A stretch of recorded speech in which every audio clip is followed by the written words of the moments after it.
सुप्रभात बच्चों। अब तक हमने विभिन्न प्रकार की संयोजकताओं एवं अणुओं की ज्यामिति के बारे में पढ़ लिया है। अब कुछ विशेष प्रकार के बंध जो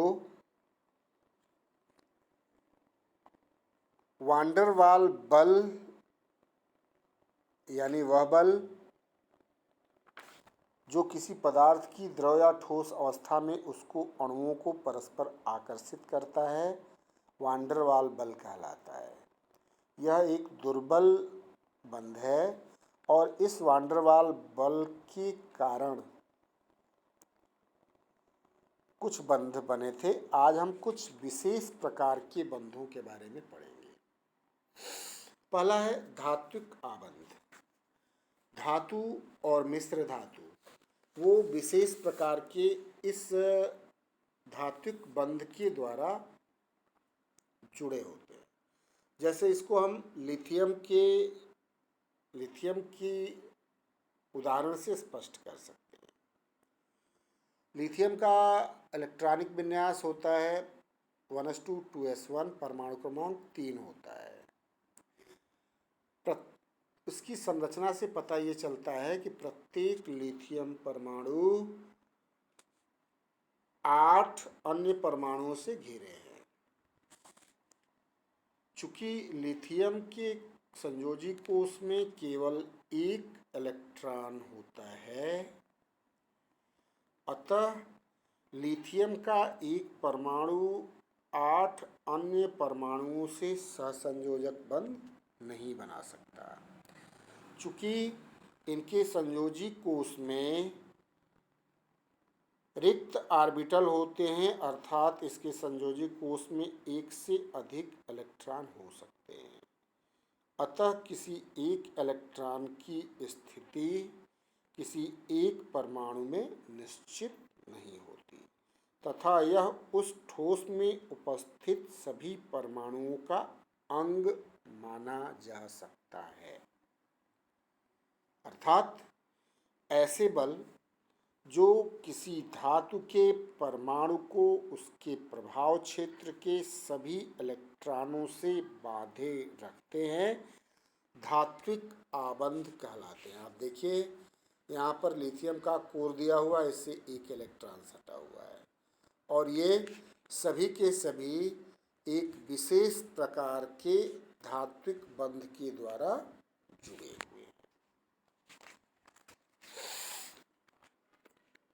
धात्विक बंध की प्रकृति सहसंयोजक बंध जैसी नहीं होती है।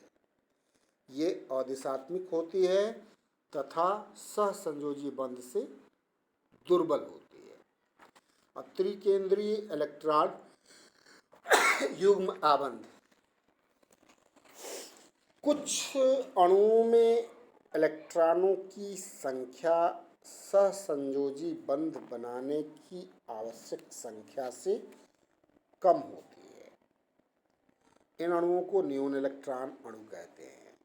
इनमें 3 परमाणु एक इलेक्ट्रॉन युग्म के द्वारा जुड़े रहते हैं।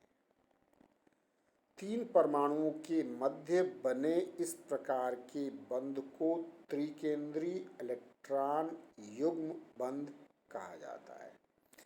जैसे आप डाइबोरेन को देख सकते हैं। डाइबोरेन जो होता है ये B2H6 होता है।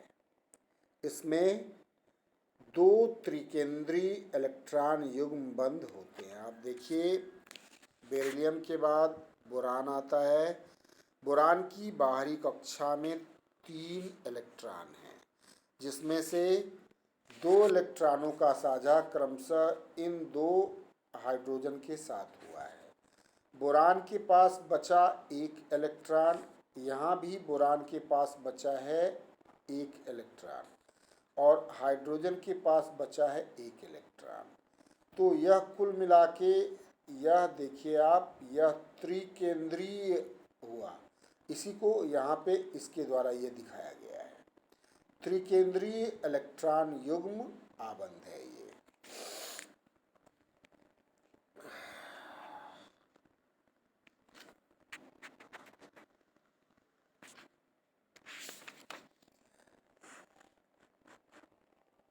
बोरोब्यूटेन B4H10, try methyl aluminium AlCH3 thrice dimer इसका, ये त्रिकेंद्रीय इलेक्ट्रॉन युग्म आबंध युक्त यौगिक हैं। अब देखते हैं हाइड्रोजन आबंध। हाइड्रोजन जब किसी प्रबल ऋण विद्युतीय तत्व के साथ सहसंयोजक बंध बनाता है तो वह ध्रुवीय सहसंयोजी आबंध होता है, जिसके कारण हाइड्रोजन परमाणु पर आंशिक धनावेश तथा ऋण विद्युतीय तत्व पर आंशिक ऋणावेश उपस्थित हो जाता है। जैसे हाइड्रोजन फ्लोराइड है, इसमें हाइड्रोजन पर आंशिक धनावेश और फ्लोरीन पर आंशिक ऋणावेश होगा। हाइड्रोजन के ये परमाणु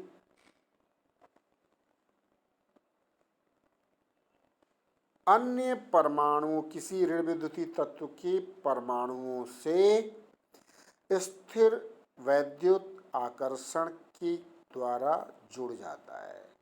इस प्रकार के बंध को हाइड्रोजन आबंध कहते हैं, अर्थात वह बंध जो हाइड्रोजन के एक परमाणु तथा किसी ऋण विद्युतीय तत्व के एक परमाणु के मध्य उनके आंशिक धन अथवा ऋण आवेशों के परस्पर स्थिर वैद्युतीय आकर्षण बल के कारण बनता है, हाइड्रोजन आबंध कहलाता है। यह दो प्रकार का होता है, एक होता है अंतर अणुक हाइड्रोजन बंध और दूसरा होता है अंतरा अणुक हाइड्रोजन बंध। पहले देखते हैं अंतर अणुक हाइड्रोजन बंध। यदि हाइड्रोजन तथा ऋण विद्युतीय तत्व के वे परमाणु जिनके मध्य आबंध बनते हैं किसी एक ही यौगिक के भिन्न भिन्न अणुओं के बीच बनता है तो इसको हम कहते हैं अंतर अणुक हाइड्रोजन बंध। आप देखिए हाइड्रोजन फ्लोराइड में HF में यहाँ पे बना हुआ है, आप देखिए ये आंशिक ऋणावेशित है, ये आंशिक धनावेशित है, इनके बीच में बंध बना हुआ है। ऐसे ही यहाँ भी बना हुआ है, यहाँ भी बना हुआ है। तो जल में भी ठीक ठीक वैसे ही आप देखिए हाइड्रोजन और ऑक्सीजन के बीच में ये बंध बन गया, यहाँ हाइड्रोजन ऑक्सीजन के बीच में, ऐसे ही अन्य ऑक्सीजन के बीच में। तो हाइड्रोजन बंध जब समान अणुओं के परमाणुओं के मध्य अलग अलग अणुओं के मध्य बनता है तो इसको कहते हैं अंतर अणुक हाइड्रोजन बंध। अमोनिया में भी हम देख सकते हैं, आप देखिए NH3 में हाइड्रोजन आंशिक ऋणावेशित है, धनावेशित है, नाइट्रोजन आंशिक ऋणावेशित है, ये बंध बन गया। फिर आगे ये बंध बन गया। तो हाइड्रोजन आबंध जब दो विभिन्न अणुओं के परमाणुओं और हाइड्रोजन के मध्य बनता है तो इसको कहते हैं अंतर अणुक हाइड्रोजन बंध। दूसरा है अंतरा अणुक हाइड्रोजन बंध। यदि हाइड्रोजन बंध किसी एक अणु के भीतर ही दो परमाणुओं के मध्य बने तो इसे कहते हैं अंतरा अणुक हाइड्रोजन बंध। जैसे आप देख सकते हैं आर्थोक्लोरोफिनॉल में हाइड्रोजन और क्लोरीन एक ही अणु में हैं। यहाँ देखिए ये आर्थोक्लोरोफिनॉल है, इसमें यहाँ हाइड्रोजन और इसके बीच बन गया। आर्थो हाइड्रोक्सी बेंजल्डिहाइड है, यहाँ ऑक्सीजन और हाइड्रोजन के बीच में बन गया। या आर्थो हाइड्रोक्सी बेंजोइक अम्ल है, इसमें भी एक ही अणु में बना हुआ है, देखिए ऑक्सीजन और हाइड्रोजन के बीच में बना हुआ है। तो जब दो भिन्न भिन्न अणुओं के मध्य बनेगा तो अंतर अणु, और यदि किसी एक ही अणु में बन जाए तो वो हो जाएगा आंतर अणुक हाइड्रोजन बंध।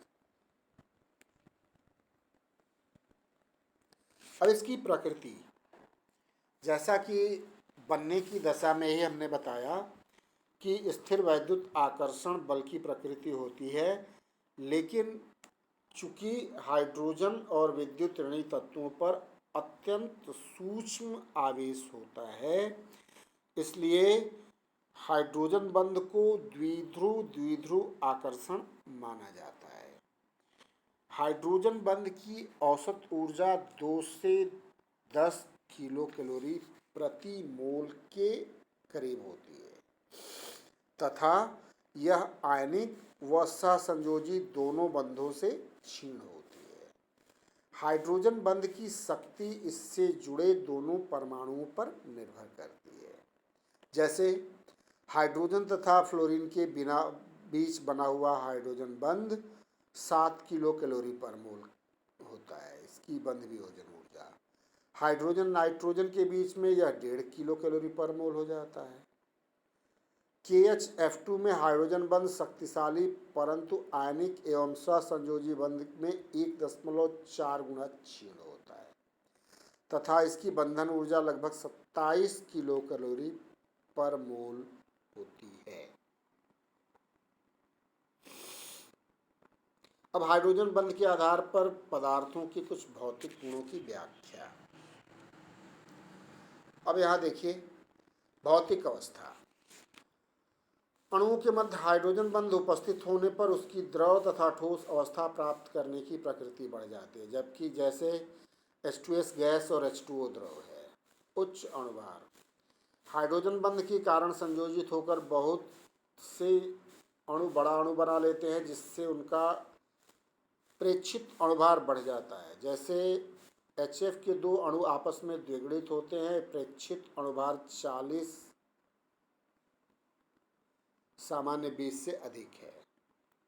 क्वथनांक। अंतरणुक हाइड्रोजन बंध की उपस्थिति में किसी यौगिक का क्वथनांक बढ़ जाता है, क्योंकि हाइड्रोजन बंध के कारण यौगिक समगुणन अवस्था में होते हैं तथा अधिक ऊर्जा देने पर अलग अलग होते हैं। जैसे H2O H2S में H2O का क्वथनांक उच्च होता है, H2S में हाइड्रोजन आबंध नहीं होता, इसलिए इसका क्वथनांक निम्न होता है। HF का क्वथनांक HCl से अधिक है, क्योंकि HF में हाइड्रोजन बंध है। NH3 का क्वथनांक PH3 से अधिक है, क्योंकि NH3 में हाइड्रोजन बंध है। एल्कोहलों का क्वथनांक उनके संगत थायो एल्कोहलों तथा ईथर से अधिक होता है, क्योंकि उनमें हाइड्रोजन बंध नहीं पाया जाता। पैराएमीन तथा एस एमीन के क्वथनांक प्राइमरी एमीन तथा सेकेंडरी एमीन के क्वथनांक टर्शियरी एमीन से अधिक है, क्योंकि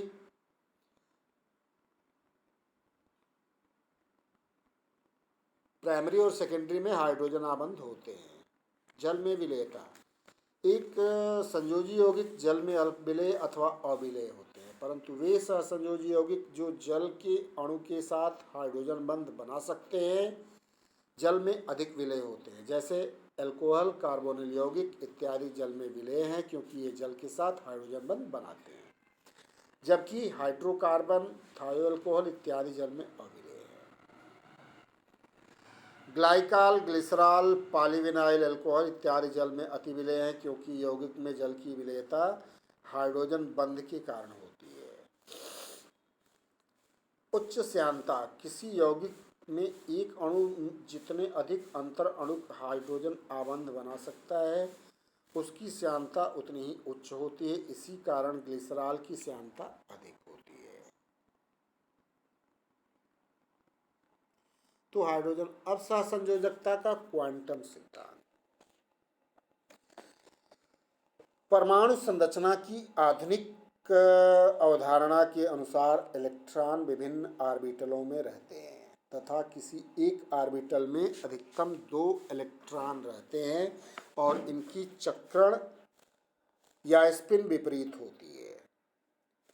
जिन ऑर्बिटलों में केवल एक इलेक्ट्रॉन होते हैं, उनके द्वारा स्थानांतरण या साझे के द्वारा यदि कोई दूसरा इलेक्ट्रॉन ग्रहण कर लिया जाता है, तो दूसरे इलेक्ट्रॉन की स्पिन की दिशा पहले के स्पिन की दिशा के विपरीत होती है। दोनों इलेक्ट्रॉनों के स्पिन से उत्पन्न चुंबकीय क्षेत्र की दशा विपरीत होने के कारण चुंबकीय क्षेत्र का उदासीनीकरण तथा ऊर्जा का ह्रास होता है, जिससे स्थायित्व प्राप्त होता है। परमाणु संरचना के आधार पर जब इलेक्ट्रॉनों के साझे के द्वारा सहसंयोजक बंध बनते हैं तो इलेक्ट्रॉनों के साझे में कक्षक किस प्रकार भाग लेते हैं, इसके लिए दो सिद्धांत प्रतिपादित किए गए, सहसंयोजकता बंध सिद्धांत और आणविक कक्षक सिद्धांत। इन दोनों सिद्धांतों के अनुसार सहसंयोजक बंध बनाने में परमाणु के वे कक्षक भाग लेते हैं जो आधे भरे हुए होते हैं, अर्थात जिनमें केवल एक इलेक्ट्रॉन होता है। सहसंयोजक बंध आधे भरे हुए कक्षकों का अतिव्यापन करते हैं। कक्षकों के अतिव्यापन से सहसंयोजक बंध के निर्माण को सहसंयोजकता का क्वांटम सिद्धांत कहते हैं। अब देखते हैं संयोजकता का आबंध सिद्धांत। हाइटलर तथा लंदन ने 1927 में इसका प्रतिपादन किया तथा पोलिंग और स्लेटर ने इसको विकसित करके एक नया स्वरूप प्रदान किया। इस सिद्धांत के अनुसार दो परमाणुओं के पास आने पर उनके बाह्य कक्षकों के बीच अतिव्यापन होता है तथा अतिव्यापन के फलस्वरूप ही सहसंयोजी बंध का निर्माण होता है। केवल वह कक्षक ही अतिव्यापन में भाग लेते हैं जिनमें अयुग्मित इलेक्ट्रॉन पाया जाता है। अयुग्मित इलेक्ट्रॉन कक्षकों का अतिव्यापन तभी संभव होता है जब उनमें विपरीत चक्रण के अयुग्मित इलेक्ट्रॉन हो। जब क्रिया करने वाले परमाणुओं की विपरीत चक्रणों के अयुग्मित इलेक्ट्रॉनों युक्त कक्षक परस्पर अतिव्यापन करने पर दोनों परमाणुओं के अयुग्मित इलेक्ट्रॉनों के चक्रण परस्पर उदासीन हो जाते हैं तथा दोनों परमाणुओं के अयुग्मित इलेक्ट्रॉन कक्षकों के मध्य आकर्षण के फलस्वरूप ऊर्जा निकलती है और स्थायी संरचना प्राप्त हो जाती है। परमाणु कक्षकों में इलेक्ट्रॉनों के चक्रण समान प्रकार के होने पर दोनों के मध्य प्रतिकर्षण होता है और बंध निर्माण संभव नहीं हो पाता।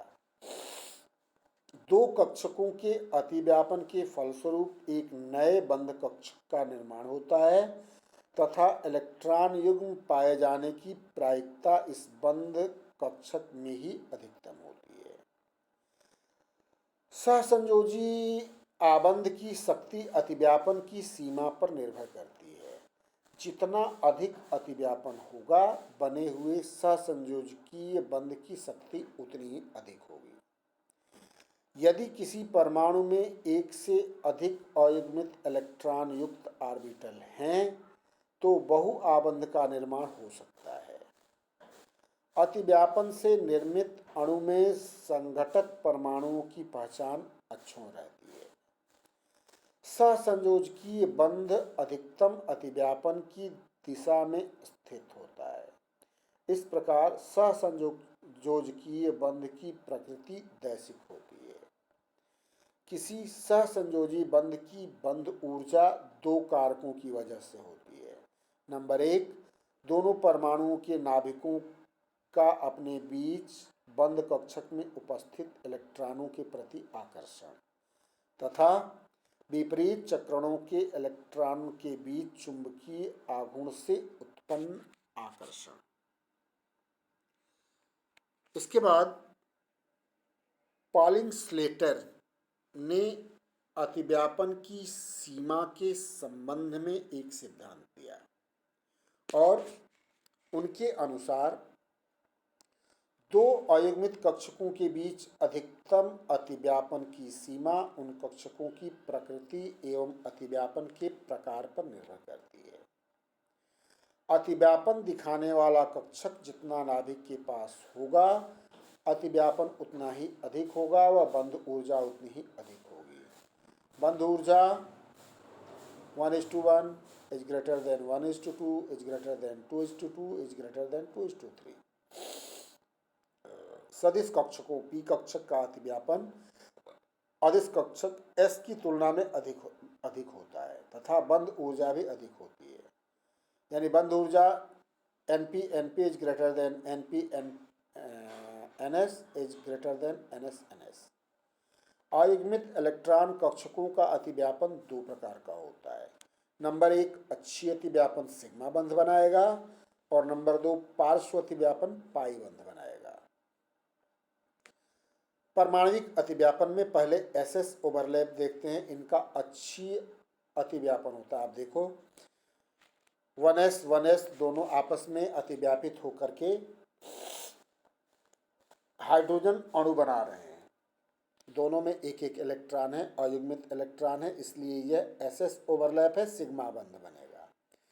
दूसरा है sp का अक्षीय अतिव्यापन। s कक्षक p कक्षक के साथ अक्ष पर अतिव्यापित होके, यहाँ भी चूंकि अतिव्यापन अक्षीय है इसलिए ये सिग्मा बंध बन गई है। ऐसे ही यहाँ भी आप देख सकते हैं, यहाँ भी अक्षीय अतिव्यापन ये हुआ है, इसलिए बंध की प्रकृति क्या होगी, सिग्मा होगी।